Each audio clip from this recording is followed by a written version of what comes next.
Duna presenta La Tercera PM, las historias imprescindibles y una nueva mirada de los temas de hoy, con Nicolás Vergara y Sebastián Rivas. Auspicio de Enel. La Tercera PM en Duna. Sonidos de tu mundo.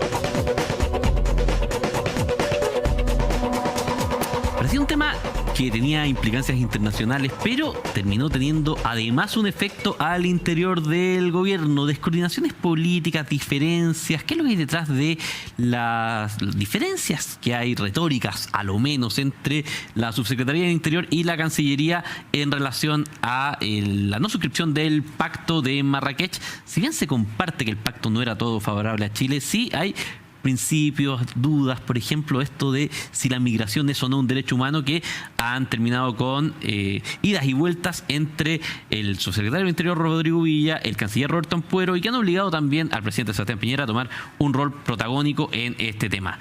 Es el tema que comenzamos hoy. Esto es La Tercera PM en Radio Duna. Esto es La Tercera PM. Sebastián Rivas y Nicolás Vergara están en Duna. 5 de la tarde con un minuto. Les damos la bienvenida a La Tercera PM este miércoles 12 de diciembre. Daniel Labarca, editor de política de La Tercera. ¿Cómo estamos? Bien, muy buenas tardes, Sebastián. El año ha sido duro, ¿eh? Es un comentario que generalmente se repite, y para el gobierno le pasan cosas, digamos, le siguen pasando cosas duras incluso al interior de su fila. Una descoordinación, diferencias bastante inesperadas que se generaron a partir de esta controversia por el pacto de migrantes, ¿no? Exactamente, Sebastián. En la última hora, sobre todo a partir de la decisión que tomó el gobierno, que se dio a conocer el fin de semana y que suponía ser una buena noticia para el gobierno en términos de instalar en agenda pública un tema en el cual se mueve con comodidad, que es el tema de las migraciones. Sin embargo, entre ayer y hoy día en la mañana se ha consolidado esta idea de cierto desorden oficialista, y particularmente en el gobierno, con distintas versiones. Por una parte, la versión de Villa, que es la original del subsecretario Rodrigo Villa, que señala que migrar no es un derecho y que da pie a toda la controversia original. O sea, es una declaración muy fuerte que defiende la postura más dura respecto al tema de las migraciones, y que, sin embargo, ayer, en el fragor de la lucha, el canciller Ampuero terminó fijando una postura al menos personal distinta, al señalar que él sí entendía que era un derecho humano migrar.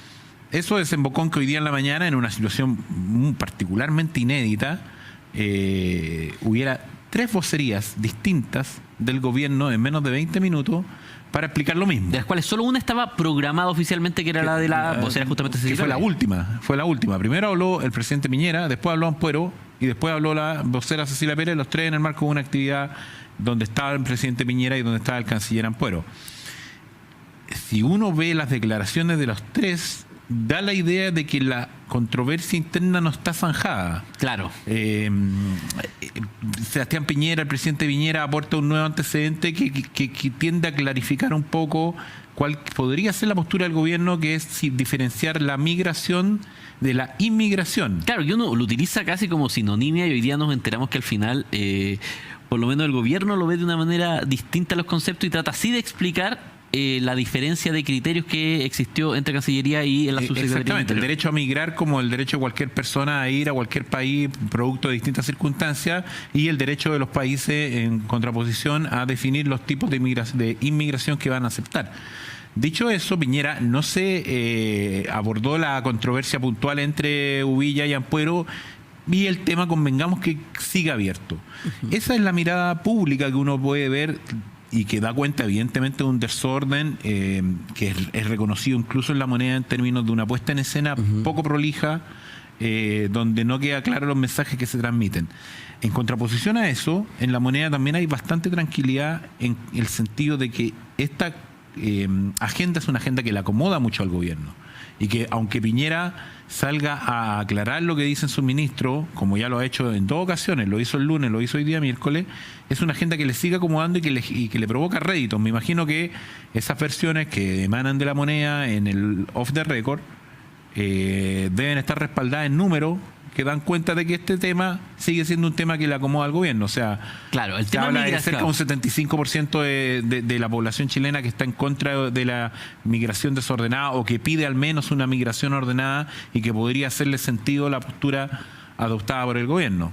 Ahora, mira, acá hay un tema que es bien particular, Daniel, porque claro, en el fondo el tema de migración estamos de acuerdo que si uno lo ve por la encuesta le favorece bastante al gobierno, y en eso, y de hecho hay mucha gente que explica a partir de eso también la arremetida con tanta fuerza del tema del tema mismo. Pero también el desorden al interior del gobierno es uno de los factores, lo dice siempre Roberto Isixson de CADEM, que a la gente le hace decir, bueno, le hace bajar un poco la evaluación, y lo que aquí se ha visto es un desorden. De hecho, tú lo tienes muy bien reflejado en un artículo de Política de la Tercera que fue publicado hoy, donde se marca que está lejos de ser la primera descoordinación que hay entre la Subsecretaría del Interior y Cancillería en temas que uno podría decir limitan entre ambos, están en la frontera entre esas dos reparticiones. No, y claro, y ahí hay una pugna. En aquella nota hacíamos referencia a lo ocurrido con el plan de retorno de los chilenos que viven en Venezuela. Pero hay una pugna que tiene que ver con la autoría, con el liderazgo en determinadas pautas que, claro, revela cierta descoordinación interna que en la moneda le bajan el perfil en el sentido que en estos temas el gobierno se mueve mejor, pero a la vez dan pábulo para tener más certeza respecto a que esta agenda el gobierno la incorporó en los últimos días, dado los problemas que ha tenido para dominar la agenda pública a partir del impacto del caso Catrillanca. El caso Catrillanca ha dominado la agenda en el último mes, el gobierno se ha visto incómodo en ese tema y salió jugando con el tema de migraciones, pero al par de días tenemos estas complicaciones internas, estas distintas versiones.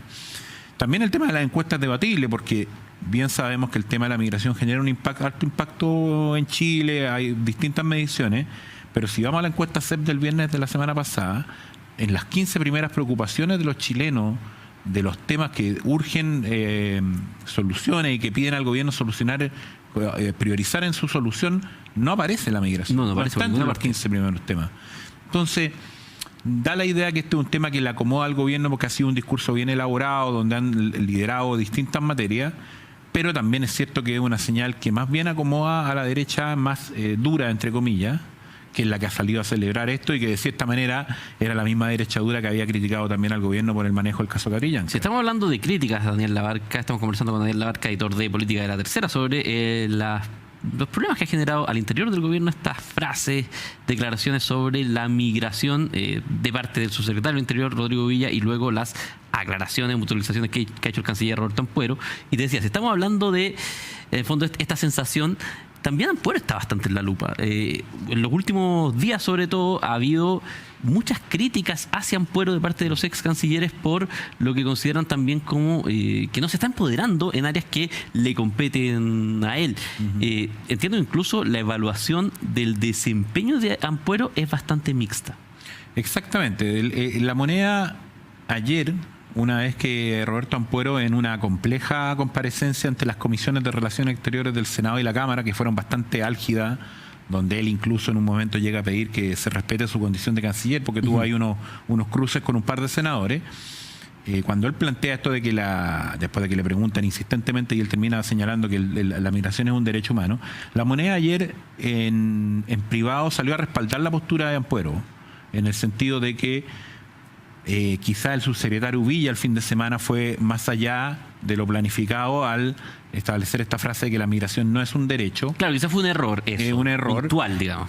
Y la moneda sale a respaldar al canciller en privado, pero en el entendido también de que el canciller está en el ojo del huracán, que su gestión siempre ha sido objeto de permanente análisis de parte de los expertos en Cancillería, de los expertos en relaciones internacionales, por la experiencia en esos temas que tiene y porque generalmente su rol se ha visto al menos compartido con el alto protagonismo que tiene Piñera en materia de relaciones internacionales. Claro, que al final es el presidente el que conduce las relaciones internacionales en Chile. Claro, pero en este caso como que da la idea y la percepción generalizada que genera incluso en los expertos de relaciones exteriores, que Ampuero no ha logrado tener una agenda propia desligada del presidente Piñera.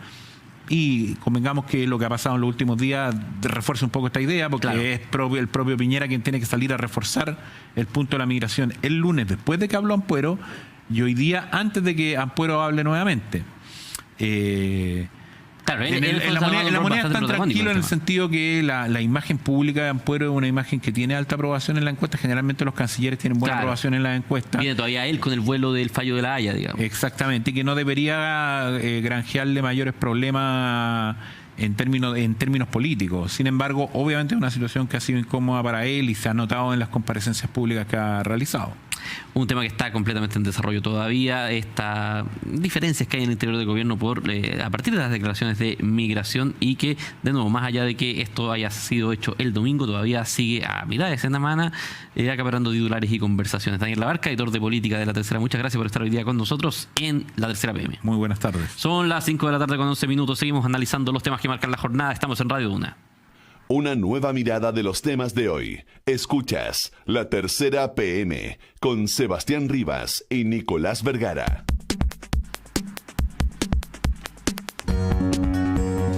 Hemos comentado ya varias ocasiones cómo ha habido diferencias de versiones en el caso de la muerte de Camilo Catrillanca, que el viernes de esta semana va a cumplir un mes desde que ocurrió. La última de las que supimos al menos ocurrió anoche cuando La Tercera publicó información de que la declaración de uno de los carabineros que está imputado por la muerte, Carlos Alarcón, señaló que le habían obligado a dar una versión falsa que se había concordado por parte de un jefe de él, un mayor que era jefe del GOPE y un abogado de Carabineros. ¿Qué es lo que esto implica? ¿Cómo podemos entender esto en el momento en que estamos en la investigación? ¿Y qué es lo que podemos esperar en un momento en que el Carabineros y la figura también del general director Hermes Soto está bastante complicada? Felipe Díaz, su editor de Nacional de La Tercera, muchas gracias por estar hoy día con nosotros en La Tercera PM. ¿Cómo estás, Sebastián? A ver, partamos, para quienes no hayan escuchado, digamos, ¿qué es lo que dice Alarcón, el ex sargento Alarcón, que causa tanto revuelo? Este es el mismo personaje que salió en un video diciendo que no se sabía toda la verdad, que había gente que le había hecho mentir. ¿Qué es lo que él dice en una declaración a la Fiscalía que, de nuevo, instala una versión más dentro de la cantidad de versiones que ya tenemos del caso? Claro, bueno, el sargento Alarcón es uno de los 4 policías del GOPE que estuvo en ese día en el operativo donde murió Camilo Catrillanca. Él está formalizado hoy día por la muerte del comunero y además está en prisión preventiva por este hecho. Él cumple prisión dentro de un cuartel de Carabineros allá en Temuco. Entonces, hace 2 domingos atrás se viralizó este video donde él aparecía en su centro de reclusión diciendo que a él lo habían obligado a mentir. Entonces, a raíz de esto, la Fiscalía, bueno, le llamó mucho la atención y lo citó a declarar el lunes siguiente, que fue el lunes 3 de diciembre. Y lo que él contó se mantuvo en reserva. Claro. Y bueno, se hicieron mucha diligencia, de hecho, a raíz de esa declaración, pero hasta ahora nadie sabía bien qué había contado Alarcón en esa ocasión.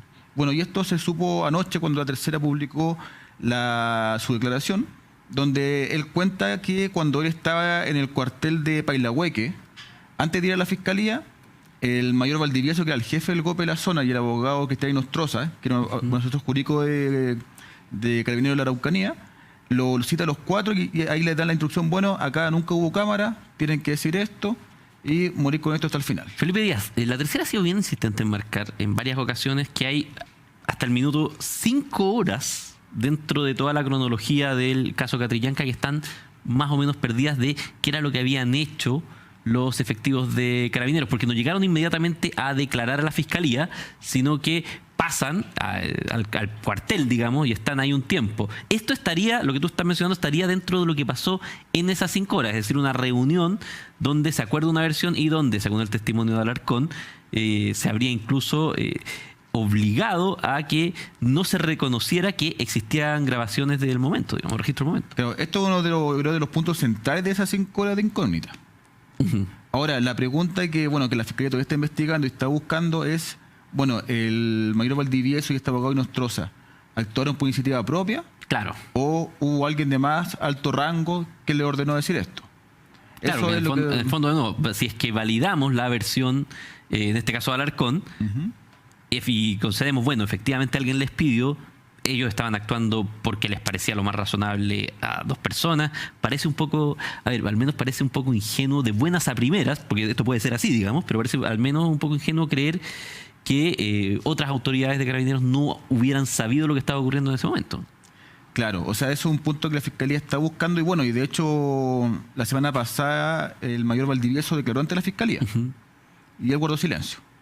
Él en el fondo no hizo, la declaración en su caso fue acogerse al silencio, digamos, que Claro. es prerrogativa de todos los Y chilenos. bueno, y aunque claramente esto no va signo de ninguna culpabilidad, siempre la Fiscalía mira con un poco de recelo cuando algún imputado busca Claro. toma esta opción.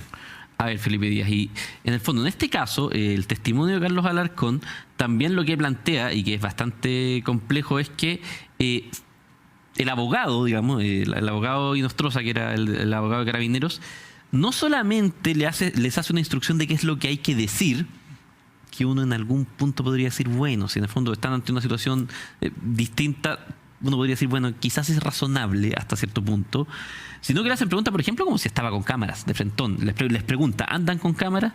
Y el abogado le habría sugerido que la versión era que no había cámaras, pese a que los carabineros dijeron que efectivamente contaban con esos implementos. Es decir, habría una participación activa en encubrir pruebas, digamos. Claro. O sea, Carabineros tiene hartos abogados que trabajan con ellos, porque claro, cuando pasan situaciones como estos, operativos complicados, va un abogado y un poco le instruye cómo tienen que contar al fiscal lo hecho, un poco, pero es una asesoría más que nada técnica. Pero claro, pero de ahí haber ideado ocultar información a la fiscalía, eso estamos hablando de un delito ya. Ahora, a ver, en las últimas horas se han producido también declaraciones en calidad de testigos de dos autoridades de gobierno en el caso. El subsecretario del Interior, que estamos conversando por otro tema antes, Rodrigo Villa, y también el ministro del Interior, Andrés Chadwick, que en este momento, o al menos hasta hace minutos, digamos, cuando ingresamos al programa, estaba conversando, estaba siendo interrogado por la Fiscalía en calidad de testigo en La Moneda. ¿Qué es lo que están tratando de reconstruir? ¿Para qué son útiles los testimonios de Uvilla y Chadwick en este punto? O sea, esta diligencia fue solicitada por los querellantes, por la familia Catrillanca. Entonces, ante eso, la Fiscalía tenía que hacerlo. No podía restarse de esa diligencia.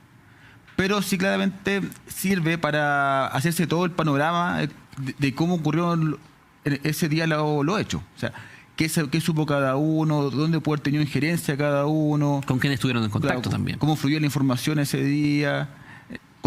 Claro, quién habló con quién. Y en el fondo lo que la Fiscalía tiene que hacer es reconstruir desde que Catrillanca muere hasta que se conoce la versión final donde se supo que ellos tenían cámara. O sea, a ver, en el fondo lo que están mirando es tratar de ver, porque probablemente también tienen las versiones de Carabineros, tienen las versiones también de todas partes, tratar de reconstruir qué fue lo que se supo y quién estaba manejando la comunicación en relación también al primer punto que tú dices, saber un poco de si esto que denuncia Alarcón primero es cierto y segundo, de ser cierto, si efectivamente fue que el tema lo manejaron quienes estaban a cargo de la zona, solamente digamos el mayor y el abogado, o si hubo algún tipo de coordinación superior, al menos de parte de Carabineros. O sea, pero ahí también es clave saber qué hizo cada persona que estuvo en esa comisaría, porque recordemos que después de... en esa misma noche llegó, por ejemplo, el general Franzani, que era el jefe de orden y seguridad. Estaba también el general de orden público de la zona, que era el general Victoriano. Todos ellos que han sido removidos de sus cargos a raíz, directa o indirectamente, por el tema Catrillanca. Entonces, en el fondo, claro, la Fiscalía tiene que poder determinar si esto estamos como ante un caso huracán, por ejemplo, donde según la Fiscalía, desde los generales para abajo habían organizado estas pruebas falsas. Claro. O fue, como dice Alarcón, algo más puntual, algo más local, donde llegó hasta el grado mayor nomás. Ahora, lo que sí llama la atención, Felipe Díaz, y hay un tema interesante para seguirle la pista en los próximos días y semanas, es que aparece Alarcón y aparece también Raúl Ávila, otro de los sargentos que iban en la patrulla que protagonizó el incidente donde finalmente terminó siendo asesinado Camilo Catrillanca. Llama mucho la atención que ellos están ya empezándose a desmarcar un poco de la versión oficial, lo cual hace que los testimonios que puedan dar de aquí en adelante haya que mirarlos con bastante atención, porque ya, digamos, ya no es lo que era el primer día donde llegaron los 5 efectivos con una declaración conjunta, todos alineados, sino que empiezan a haber diferentes versiones. Si el caso Catrillanca, digamos, nos ha enseñado algo, es que hay que tener muchísimo ojo con todas las versiones, pero sí podemos esperar que vayamos sabiendo algunas cosas más, enterándonos de algunas cosas más, o al menos leyendo versiones distintas en los próximos días. Claro, por ejemplo, ya uno se da cuenta, por ejemplo, ya partieron ellos teniendo un abogado en común, por ejemplo, y ahora ya está cada uno con un abogado diferente. Claro. O sea que ya en el fondo estamos viendo que cada uno de los 4 que estuvo ese día en la patrulla están buscando una estrategia diferente como para defenderse. Todos van a querer buscar algún tipo de bajar sus penas, entonces van a querer colaborar más con la fiscalía. Entonces ahí se va a dar un juego bien, bien interesante de ver cómo ellos van contando qué cuenta cada uno y qué revela cada uno de lo que pasó esa noche. ¿Y cuál es el riesgo mayor en términos institucional, Felipe Díaz? ¿Qué es lo que se podría temer por parte de Carabineros que estuviera involucrado, qué sé yo, por ejemplo, el general Franzani en algún tipo de coordinación? ¿Qué es lo que se comenta, digamos? O sea, yo creo que el peor escenario es que haya habido un general que por si o Franzani o Victoriano que haya dado la orden de mentir a la fiscalía. Yo creo que ese es el escenario peor, que en el fondo fue un poco lo que pasó con Huracán. Que eso también probablemente es lo que está mirando la fiscalía, si es así o no, digamos. Claro. Hasta ahora, por lo que yo tengo entendido, no hay mucha evidencia que apunte hacia eso, la verdad. También hay que ser justo en ese sentido. Hasta ahora la evidencia apunta más a un tema, al parecer, de este mayor Valdivieso y este abogado Nostroza, según lo que dice Alarcón. Pero hasta ahora, al parecer no han habido evidencias concretas sobre que haya escalado un poco más arriba, aunque la fiscalía no lo descarta. Felipe Díaz, su editor de Nacional, muchas gracias por estar hoy día con nosotros en la tercera PM con la actualización de este caso que es todavía, digamos, está bastante complejo. De nuevo, vamos a cumplir el viernes un mes y las esquilas del caso todavía no terminan. La tercera PM es traída a ustedes gracias a Enel. ¿Cuál es tu energía? Todos tenemos una energía que nos impulsa a hacer cosas nuevas y hoy puedes contar con el compromiso de Enel para conectarte con el mundo a través de las energías. Sea cual sea tu energía, cree en ella. Enel. Son las 5:21 de la tarde. Nos vamos a la pausa y al regreso viene Nicolás Vergara con Max Colodro. Viene Gonzalo Cordero por ahí en camino también a conversar sobre la actualidad política. Vamos a repasar qué cosas podemos aprender de la interpelación de ayer, cuán efectivos son los mecanismos, qué nos dejó esa instancia y también algunas de las otras muchas cosas que están pasando en este diciembre movido en la política chilena. Son las 5:22. Esto es la tercera PM. Usted escucha Radio Duna. En Duna escuchas La Tercera PM con Sebastián Rivas y Nicolás Vergara. Los proyectos de Sinergia Inmobiliaria están llenos de detalles que te hacen sentir en casa. Conoce Condominio Taiken, ubicado en Brisas Norte de Chicureo. Casas chilenas y mediterráneas de 117 metros cuadrados hasta 140 metros cuadrados. Además cuenta con amplios terrenos, desde 6.290 UFs. Para más información visítanos en isinergia.cl. Sinergia Inmobiliaria, espacios bien pensados. ¿Cuál es tu energía? Todos tenemos una energía que nos impulsa a hacer cosas nuevas. Y hoy puedes contar con nuestro compromiso de desarrollar ciudades más inteligentes a través de los Smart Meter. Conectarte con el mundo mediante la generación de energía renovable y darte soluciones de transporte como la movilidad eléctrica. Sea cual sea tu energía, cree en ella. Enel. El mundo ha cambiado. Hace 20 años no existían las redes sociales. El comercio online era impensado. Aún estaban las Torres Gemelas. Y hace 20 años nació MBI Inversiones. Lo que vino después es historia. Por eso, al cumplir estas 2 décadas, renovamos nuestro compromiso de crecer junto a nuestros clientes, coinvirtiendo en los mismos instrumentos que les recomendamos. Porque su éxito es nuestro éxito. Hoy celebramos 20 años creciendo juntos. MBI Inversiones, fondos de inversión, wealth management, corredores de bolsa, www.mbi.cl. Estimados colaboradores, este año quiero que el espíritu navideño viva más que nunca en esta empresa. Por eso, este viernes vamos todos a cantar villancicos. Es broma. El viernes vengan todos a buscar su canasta navideña de telemercados.cl. ¿Les gustó, Dale a tus colaboradores el verdadero espíritu de la Navidad. Regala de aguinaldo canastas navideñas de telemercados.cl para que celebren como corresponde. Pídelas en telemercados.cl o llamando al 02 27 39 000. Telemercados.cl, más de 30 años de experiencia en canastas. Nos encontramos a 3.500 metros de altura. Aquí, donde no hay nadie, es donde conocimos a Pedro. Cuéntanos, ¿acá qué comes? Pido delivery con el teléfono. Se demora un poco en llegar. Pido comida china. Ayer fue sushi. Con Entel, una gran señal a un precio increíble. Nuevo plan con gigas libres para redes sociales y música, más 40 gigas para todo lo que quieras, por solo 21.990 pesos mensuales. Además podrás sumar planes adicionales iguales por solo 10.995 pesos. Más información en entel.cl. Entel. El mejor hedge para protegerse del escenario anterior sería comprar treasury largos y eventualmente puts de mercados emergentes.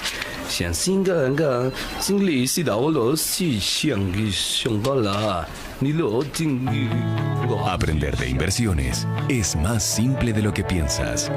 Conoce Invertine Simple de la Rainvial, el curso online para aprender de inversiones. Inscríbete gratis en larainvial.com.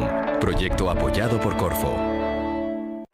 Porque la comodidad no tiene horarios. Disfruta viajar en la clase Business de Emirates con asientos totalmente reclinables. Disfruta el vuelo con comida gourmet mientras miras tu película o serie favorita en uno de los 3.500 canales de entretenimiento. O si eres fanático del deporte, disfruta de deportes en vivo para seguir alentando desde lo más alto a tu equipo favorito. Vuela con Emirates desde Santiago. Para más información, visita www.emirates.cl. Ojo, jefe, ayer había que pagar a los proveedores. Ah, sí, chuda. Hablemoslo en un rato más, ya. Jefe, disculpe, se nos acabó el stock de producto. ¿Qué? ¿Pero cómo no me dicen antes las cosas? Es hora de cambiar. Contrata de Fontana hoy el software de gestión empresarial 100% web, ahora a 2.490.000 pesos al año masiva. Llámanos al 800-386-100 o ingresa en defontana.com. Oferta válida hasta el 14 de diciembre de 2018. De Fontana, es crecer ahora.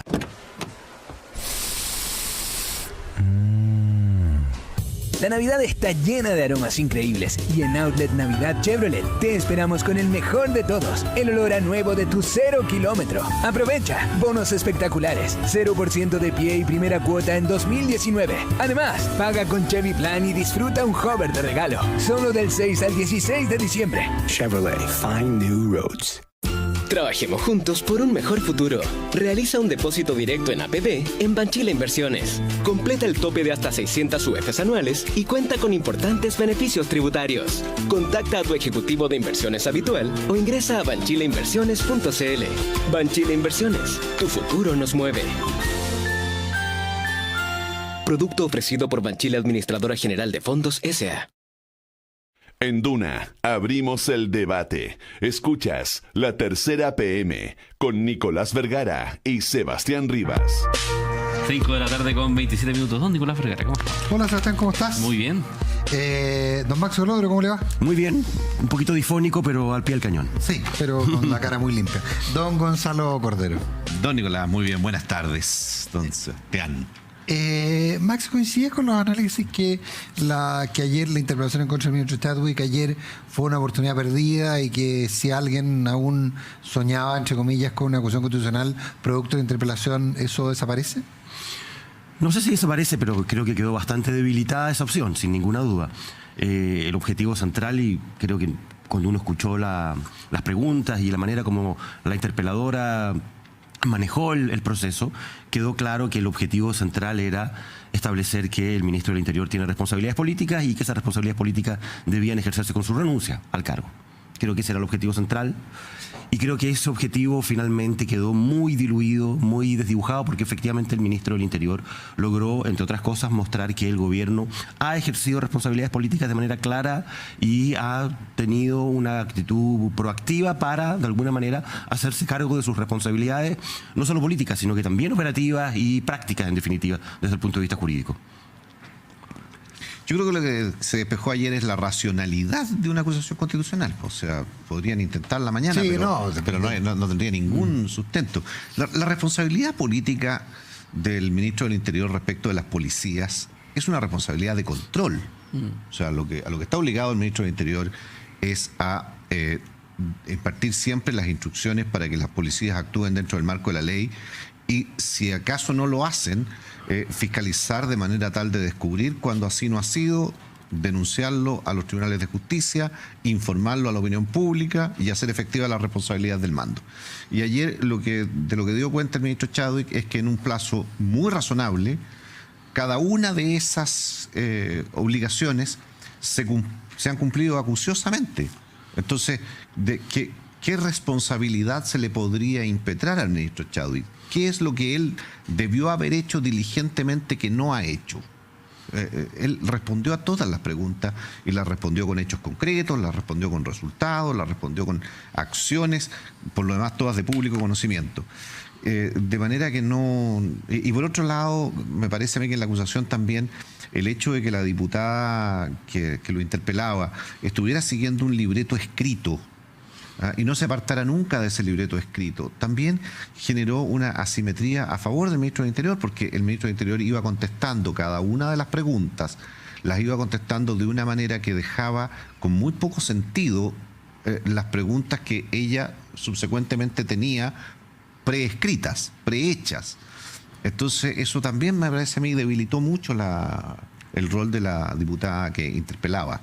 Yo estoy de acuerdo, yo creo que efectivamente una de las cosas que quedó en evidencia el día de ayer en esta interpelación es que, en definitiva, hay un sector que mira estas instancias como una oportunidad de pasar una cuenta y no como una oportunidad de hacer aquello para lo cual la institución de la interpelación está hecha, en definitiva. Yo creo que esa es una de las grandes lecciones que dejó la interpelación del día de ayer. Y en ese mismo sentido, Gonzalo, ¿podría pensarse que la intervención del ministro Chadwick o la acción de la diputada Nollado finalmente podría terminar por favorecer una cierta recuperación del gobierno en términos de este tema, al haber sido tan claro el ministro respecto a asumir responsabilidades, etcétera? De todas maneras, o sea, a mí me parece que aquí, como tantas otras cosas de la vida, ese adagio de que lo que no te mata te fortalece, se aplica.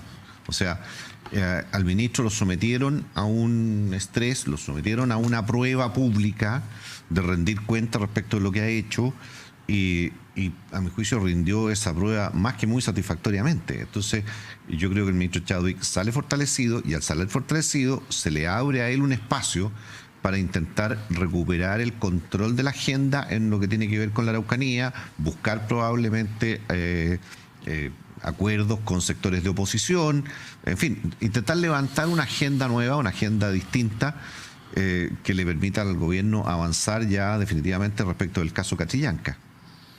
Estoy de acuerdo, y yo creo que en definitiva... ¿Pero cómo se sale del caso Catrillanca? No, es que yo creo que desde el punto de vista... Se empiezan a haber sorpresas tras sorpresas tras sorpresas. Yo creo que desde el punto de vista del proceso penal vamos a demorarnos mucho en salir del caso Catrillanca. Pero yo creo que desde el punto de vista de la arista política, y particularmente de esta arista asociada al tema de las responsabilidades políticas, yo creo que lo de ayer quedó, a mi juicio, suficientemente despejado. Hay un tema que es bastante interesante. Hoy día en la mañana conversábamos en Duna en Punto con el senador Juan Ignacio Latorre, que es el único senador de Revolución Democrática, del Frente Amplio, sobre qué le parecía a él de la conveniencia de presentar una acusación constitucional contra Chadwick. La acusación constitucional se puede presentar con un número bajo de diputados, con mínimo 10. Es entre 10 y 20. El Frente Amplio tiene 20. Y él mismo decía, ¿saben qué? En realidad no es el minuto para estar haciendo este tipo de presentaciones, hay que hacer otras cosas.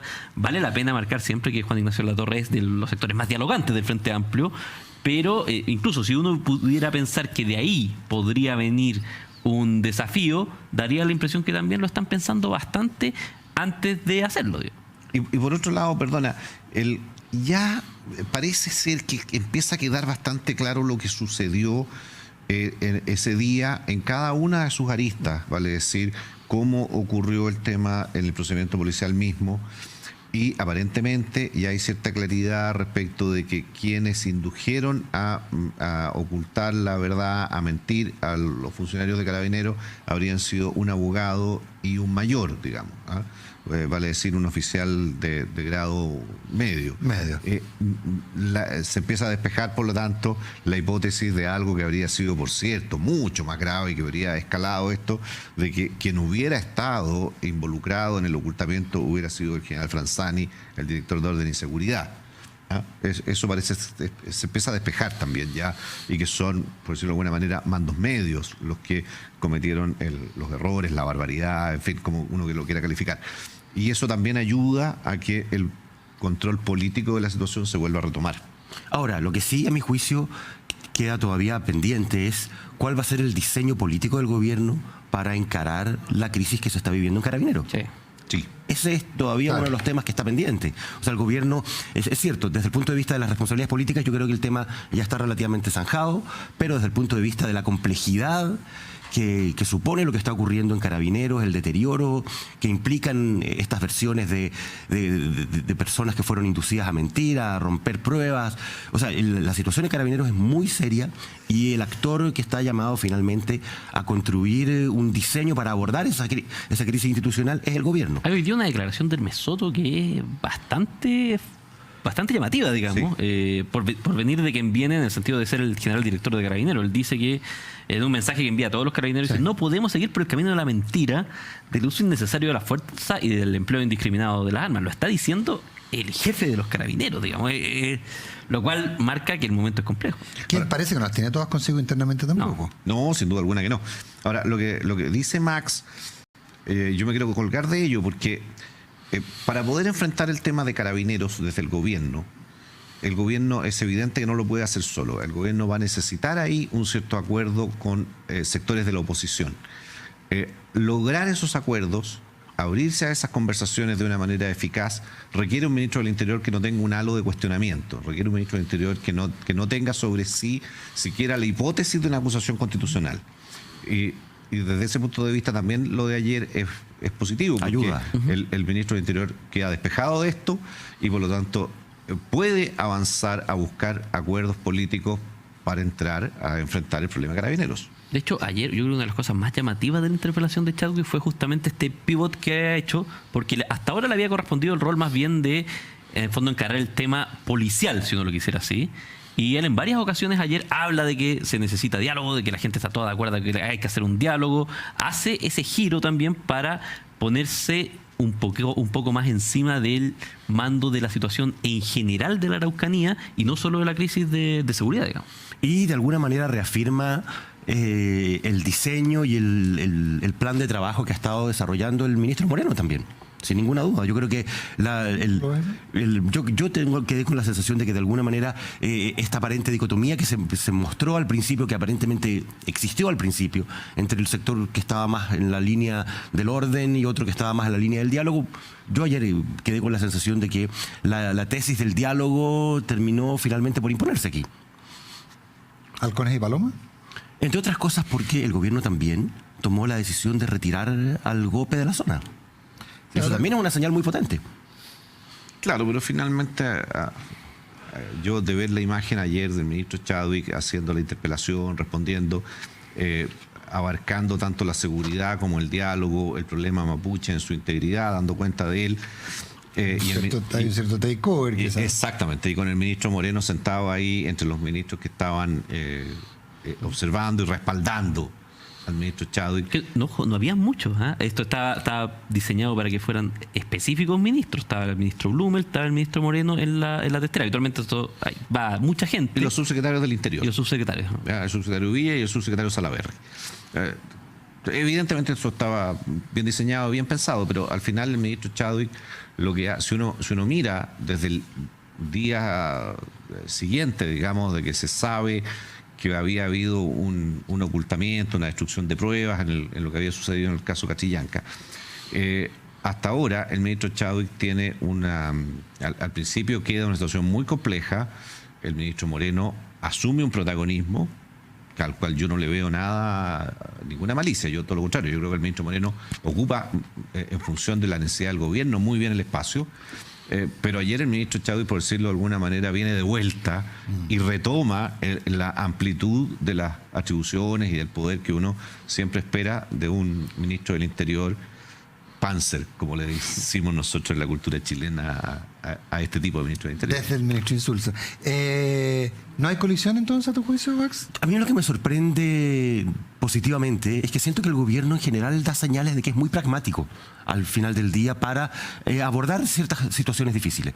Ocurrió con el ministro Rojas, lo resolvió muy rápidamente, la renuncia del intendente también, cuando tuvo que operar la renuncia del intendente la operó sin ningún drama, y ahora cuando tiene que sacar algo que nadie se habría imaginado, que íbamos a terminar con el GOPE fuera de la región de la Araucanía, lo hace también sin ningún problema y busca cómo reencauzar rápidamente una solución política.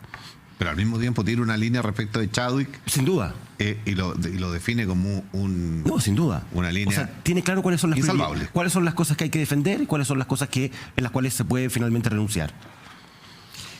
En 11 minutos más serán las en 21 minutos más serán las 6 de la tarde. Conversamos con Max Colodro y con Gonzalo Cordero, aquí en La Tercera PM. En Duna escuchas La Tercera PM con Nicolás Vergara y Sebastián Rivas. Pero donde podría haber algunas huellas, no sé si tú estás de acuerdo, Gonzalo, es en el tema del pacto migratorio. Hay quienes sostienen que el canciller no puede salir del todo bien librado, que finalmente la posición del gobierno era una posición que en cierta forma estaba establecida en algún minuto. Otros dicen que el gobierno cometió un error brutal porque no era necesario no suscribirlo, pero, y desde el propio gobierno, hay quienes dentro del propio gobierno lo sostienen, pero finalmente la crítica que se hace a esta descoordinación tiene más que ver con no haber hecho los trabajos preparatorios con el grupo político con el que habitualmente se conversa los temas internacionales y que son bastante dados a los consensos, el trabajo previo. A ver, yo creo que si el gobierno obró bien o obró mal, los números que hemos conocido en términos de apoyo a la opinión pública, a la decisión que tomó, sumado al respaldo que hoy día le dio el expresidente Frey a la decisión del gobierno, a mi juicio despejan bastante el problema. O sea, porque cuando te apoya la opinión pública y te apoya un expresidente de la República de signo contrario, bueno, el tema a mi juicio políticamente queda más o menos zanjado. Ahora, sí da la impresión que la forma en cómo se tomó esta decisión deja al ministro, al canciller, al ministro Ampuero, lo deja en una posición compleja, o al menos exhibe tal vez que el canciller internamente, ya hablo como alguien que lee la prensa, que se informa por los medios, deja cierta evidencia de que el canciller internamente en el gobierno puede estar bastante más debilitado de lo que uno podría suponer, sobre todo después de un año en que ganamos la Haya, en que él tuvo algunas actuaciones respecto de Venezuela que fueron muy aplaudidas. En fin, uno esperaría un canciller que debiera terminar el año bastante fortalecido, y da la impresión contraria.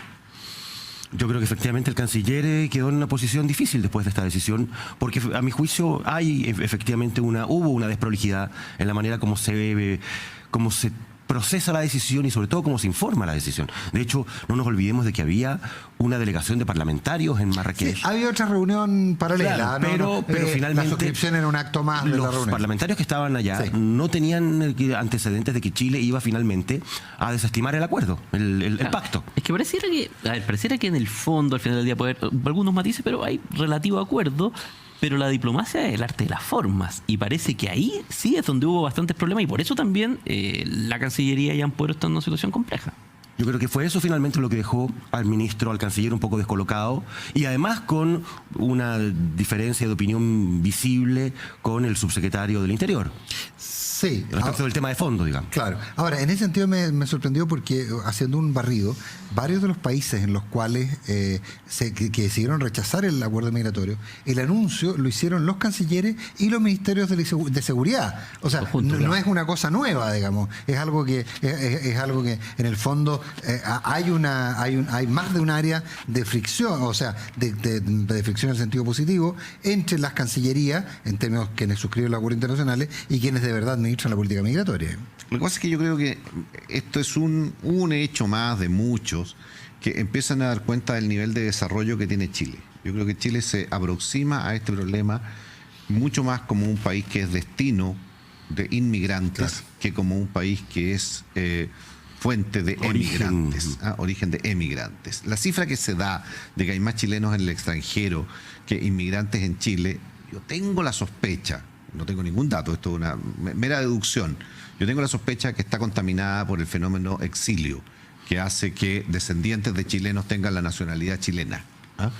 Pero y además porque hay un acumulado en el tiempo. Yo creo que si nosotros pudiéramos tener la estadística de emigrantes versus inmigrantes de los últimos 5 años, no tengo duda alguna de que Chile es un país que recibe mucho más inmigrantes de los emigrantes que... A mí me tocó ver un trabajo a nivel muy previo, un trabajo, está en etapa muy básica, que está haciéndose cargo justamente del crecimiento de la curva de migración y la de inmigración.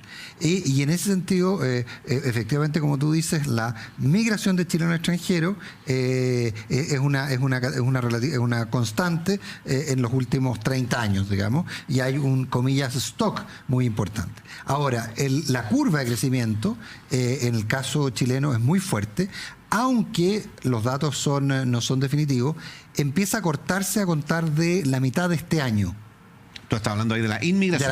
De la inmigración, no hice. Entonces, efectivamente hay una curva que durante los 4 años del gobierno del presidente Bachelet suben de una manera muy, muy importante, y a mitad de este año empieza la tendencia a achatarse un poco la columna, porque este trabajo, quienes lo hicieron, habían hecho una proyección que a la velocidad en la cual había crecido la inmigración en los últimos 4 años, lo más probable era que superáramos el 1,5 millones, es decir, más o menos el 10% de la población, en 4 años más. O sea, ahora habría que ver si eso no se detiene. Entonces, efectivamente, yo creo que lo que hay es un cambio muy, muy significativo, y Chile, aquí dice, no seamos patúos, ¿cómo vamos a decir que somos un país sujeto a inmigración cuando aparentemente en términos de tendencia, dado el cambio abrupto, eso está ocurriendo? Sin duda, y yo creo que eso claramente responde a que el gobierno en un determinado momento cerró la llave a la inmigración ilegal, en definitiva. Y yo creo que eso fue algo notorio. Estos aviones que llegaban de madrugada llenos de inmigrantes, esas imágenes desaparecieron del escenario. Y yo creo que al final del día, más allá de las eventuales desprolijidades en el anuncio que el gobierno hizo respecto de este pacto, yo creo que el gobierno, claro, se anota un tremendo punto en el sentido de que esta medida es una medida tremendamente popular. Y le va a ser muy difícil a los sectores de oposición también seguir insistiendo en la crítica al gobierno respecto de esta materia, si es que se confirma efectivamente que hay un tremendo respaldo a la decisión del gobierno a nivel de opinión pública. ¿Se va a notar en los próximos sondeos de opinión? Yo creo que sí. Yo tengo la impresión que el gobierno, lo que ha ocurrido en los últimos días, digamos, debiera marcar una tendencia a mejorar en términos de opinión pública, porque se empieza a dejar atrás el caso Catrillanca, porque tiene mucho apoyo el rechazo al no suscribir el pacto del tema migración, en fin. ¿Puedo ser trivial? Porque viene la fiesta. Y esos tipos de cosas también te suben. Hay un factor estacional. Nada de trivial. Es un factor muy importante. Hay un factor estacional. Ahora, a mí hay datos que han surgido en encuestas distintas que todavía me generan un punto de atención importante. Por ejemplo, un país que está creciendo casi al 4%, que tiene tasas de inversión en torno al 6-7%, resulta que en empresarios están más bien en el lado pesimista que en el lado optimista. Entonces yo creo que están pasando cosas que todavía al gobierno y a la opinión pública le cuesta calibrar y explicar. ¿Cómo se explica que los empresarios estén en terreno pesimista cuando el país claramente ha tenido una inflexión muy importante en materia económica? Hay quienes sostienen que en ese sentido hay una cierta necesidad de garantía de que el próximo gobierno será el mismo signo, y que eso como que está retroalimentando una percepción negativa. Yo creo que hay una serie de factores. Primero, que por mucho que la inversión esté creciendo algo así como el 6%, la expectativa del mundo empresarial yo creo que estaría mucho más arriba. O sea, el mundo empresarial esperaría cifras de crecimiento de la inversión de 2 dígitos de todas maneras, y no estamos llegando a eso. En segundo lugar, creo que hay un factor también que tiene que ver con la capacidad de los gobiernos de controlar la sociedad. Cada día más difícil. Y el pesimismo, yo creo que el pesimismo en el mundo empresarial no hay que enfocarlo tanto en un juicio sobre el gobierno en sí mismo, sino en un juicio respecto de la capacidad que tiene el gobierno de hacer cambios respecto de reformas que ya están legisladas, de contener demandas de la población que son difíciles de contener, por lo tanto de mantener la austeridad fiscal, de mantener una serie de principios. Yo creo que respecto de lo que hay más pesimismo es de las instituciones dentro de la sociedad. Sí, y yo creo que en eso lo que ha pasado en el último tiempo con las Fuerzas Armadas es también un factor que contribuye a ese ver, pero lo que dice Gonzalo Cordero me parece infinitamente más complicado, porque es algo que no lo resuelve un gobierno nuevo, o sea, es un problema de sociedad.